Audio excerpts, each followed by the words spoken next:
Donc, maintenant, la cause de toutes ces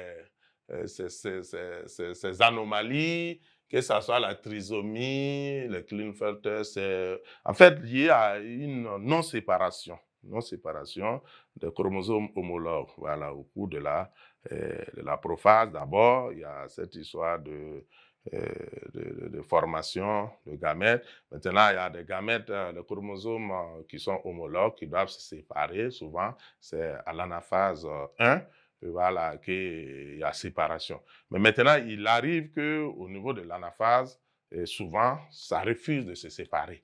Voilà, vous pouvez avoir des chromosomes homologues, puis surtout après le phénomène de crossing over, et change de segment, et qui vont se donner je symbolise ça souvent, des baisers d'adieu pour se dire au revoir, qui va provoquer le crossing over, mais d'autres peuvent décider de rester ensemble. Donc, au lieu de se séparer, ils se transmettent en bloc. Alors en montant d'un côté, ils vont donc défavoriser l'autre. Donc, ceux qui vont monter d'un côté après, ils vont se retrouver en surnombre. Maintenant, là où ils vont laisser le vide là, et cela peut entraîner donc des monosomies comme ce qu'on a observé ici. Donc, on pourrait expliquer donc les causes donc, de ces aberrations, soit par une non-séparation des chromosomes homologues, donc au cours donc, de la formation des gamètes, voilà, qui d'abord, la prophase, donc prophase 1, il y a le crossing over qui les met ensemble. Maintenant, à l'anaphase 1, ils devraient se séparer. Maintenant, ils refusent de se séparer. Et vous avez des chromosomes homologues qui vont monter en bloc ensemble et vont défavoriser donc l'autre cellule bien sûr qui va être désavantagée. Donc là où ils montent ensemble, après la division, puisque à l'anaphase 2, ils seront obligés de se séparer, mais on va se retrouver avec deux chromosomes, et bien sûr, au niveau des gamètes, il y a un gamète qui va se retrouver avec deux chromosomes, et d'autres gamètes vont se retrouver sans chromosomes. Donc, je disais, les causes donc, de ces aberrations, syndrome de Klinefelter-Turner et trisomie là, ça s'explique par la non-séparation des chromosomes homologues. Voilà, ces chromosomes homologues qui souvent se mettent ensemble, et on a parlé de bivalents au niveau de la prophase 1.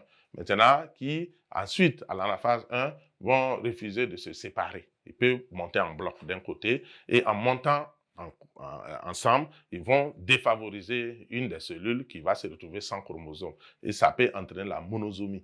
Et maintenant, ceux qui sont montés ensemble, ils se retrouvent en surnombre là-bas. Et maintenant, à l'anaphase 2, ils vont se séparer. Mais en se séparant, on va se retrouver avec deux chromosomes au lieu d'un. Puisque le gamète doit comporter un seul exemplaire de chromosome. Et il va se retrouver avec deux. Donc, c'est un gamète anormal qui va donc féconder un gamète normal. Si c'est un spermatozoïde anormal, il va féconder un gamète et un ovule normal qui a déjà ce chromosome numéro 21, par exemple, en un seul exemplaire. Lui, il va aller avec deux exemplaires. Et bien sûr, si les deux se mettent ensemble, ils vont donner un individu qui va se retrouver avec trois chromosomes. Donc, c'est ce qui explique donc ces aberrations-là. Bon, c'est des phénomènes qui arrivent souvent dans la nature, qui sont des aberrations qui arrivent, des anomalies, et qui, bon, pourquoi ça refuse de se séparer? Bon, il y a beaucoup de facteurs qui interviennent, hein, mais tout ce qu'on peut dire, c'est des problèmes donc, liés donc, à la non-séparation des chromosomes homologues. D'abord, au niveau qui se mettent ensemble, prophase 1, et à l'anaphase 1, où ils devaient se séparer, ils refusent donc de se séparer. Et en ce moment, ils vont monter en bloc et vont donner un surnom d'un côté dans un des gamètes et un sous-nom dans l'autre gamète forcément. Donc, ça veut dire que les causes qui provoquent la trisomie sont les mêmes causes qui provoquent la monosomie. C'est ce qu'on pourrait dire.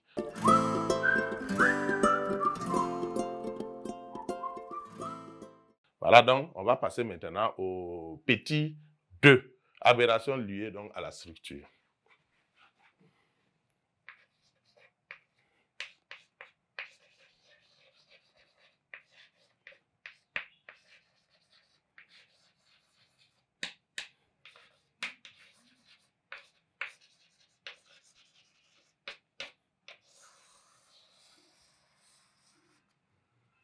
Donc, aberration liée à la structure. On a ici les délétions et perte de chromosomes. Et aussi, on a les insertions. Donc, petit 2, nous allons parler des aberrations liées à la structure.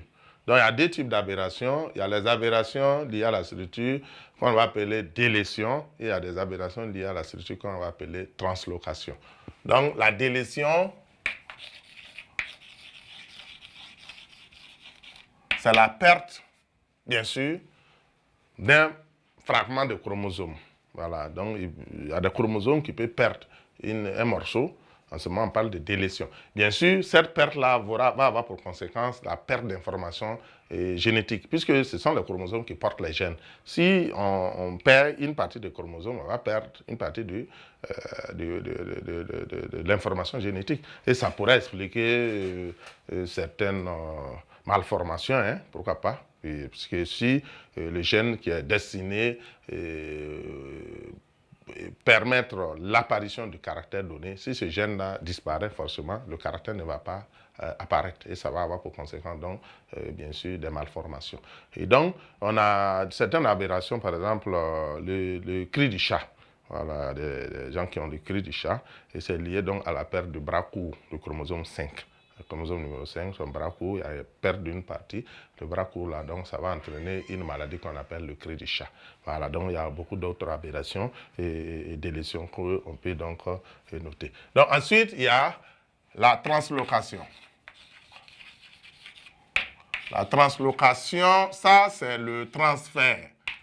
C'est le transfert d'un bras, d'un chromosome, vers un autre. Voilà, je prends un exemple. Le bras du chromosome numéro 1 une partie du chromosome numéro 1 peut être délocalisée sur le chromosome numéro 3, par exemple. Donc, en ce moment, on va parler de translocation. C'est également une aberration parce qu'il y a un chromosome qui va être forcément plus grand, voilà, en taille, bien sûr, par rapport à l'autre. Voilà, puisque les deux chromosomes, il y a des paires, c'est des paires. Et si les deux chromosomes ont à peu près la même taille, s'il y a un qui a reçu un morceau d'un autre chromosome, qui n'est pas forcément le chromosome initial, ça va donner un déséquilibre entre les chromosomes. Et bien sûr, ça aura des conséquences sur le plan aussi de l'apparition des caractères que c'est les gènes que ce chromosome apportent là, donc sur l'individu. Donc forcément, ça va conduire aussi à certaines malformations. Quand je dis malformation, ça peut être physique, ça peut être aussi comportemental. Voilà.